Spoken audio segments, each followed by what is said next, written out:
Facing Death. This meditation was given on the morning after Mr. Peter Borman had lectured to the school on the British ascent of the southwest face of Everest in 1975. He was one of 4 climbers to reach the top. After last night's lecture on Everest, what is there to say? What else is there to think about but that tremendous climb, those amazing photographs? Fortunately, what I had already decided to talk about some days ago does in some way fit in. What I will try to do is to separate one thread from all that tapestry and offer you that for your meditation. That thread, my theme, is death. A writer has described man as being, through fear of death all his lifetime, subject to bondage, slaves, prisoners to death. But some of you will say, I am not afraid of death. In fact, I am often surprised how many of you say that. I wonder if it really is so. Perhaps you are not afraid of your picture of death, the fleeting glimpses you may have had, but in a real extremity, clinging to a rock face, drowning, trapped in a towering inferno. No. Would you not cling to life with every fiber of your being? You would be very unusual if you didn't. Of course, men and women face death fearlessly every day, as we saw last night, or bring it upon themselves, as we heard in the story of Oates at the South Pole on Tuesday. But that was done as part of some great enterprise, or as a self-sacrifice for others. It is quite different from not fearing death. You ask the climbers. No, we fear it. Basically and rightly, we fight for life. But we must try to get it into proportion. While we fear it, we must not be in bondage to it. And so we must sometimes think about it clearly and soberly. The great English novelist E.M. Foster wrote, "Death destroys a man. The idea of death saves him."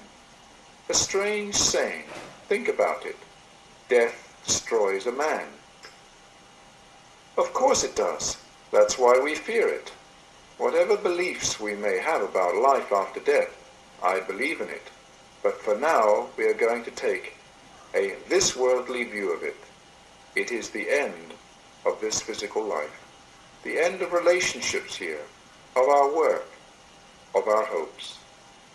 To help you think about your death, I am going to imagine mine.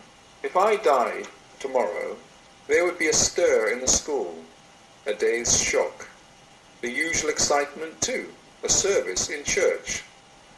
Some few would miss me deeply, but most of you, I must face it, would soon get over it. A new maths master, occasionally one of you would say something about that chap, what was his name, who used to teach maths here, but the gap would soon close, the wound heal.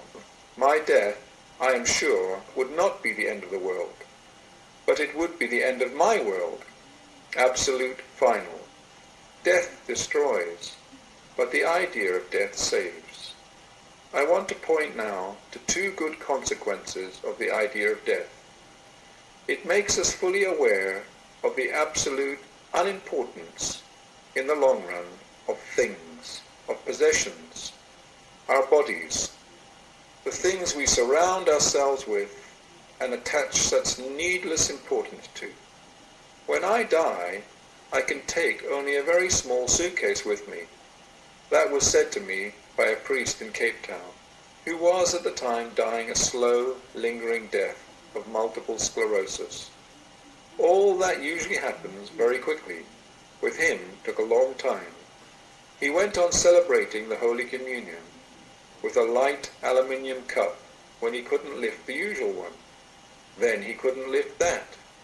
He went on preaching, first in his natural voice, then with someone in the pulpit with him, to catch the whisperers when his voice went.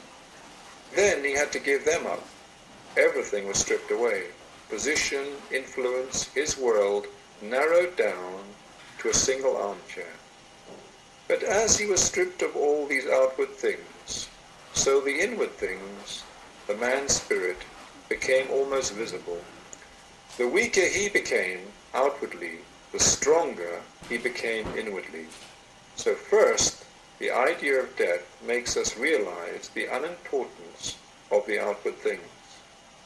A vivid consciousness of death and the desire to overcome death is the greatest urge to make, to create, to climb.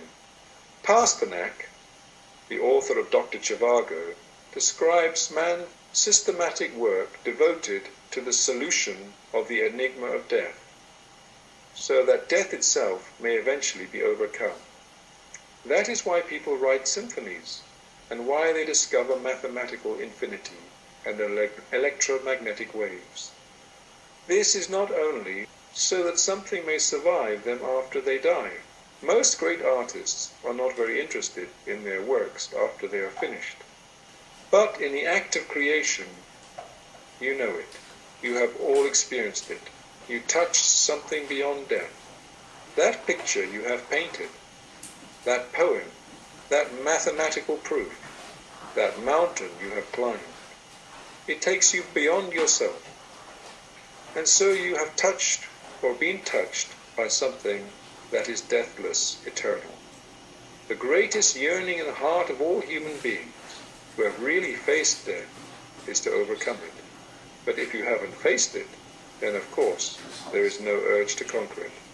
Think about it now. Death destroys a man. The idea of death saves him. April 1977 by Dennis McWilliam.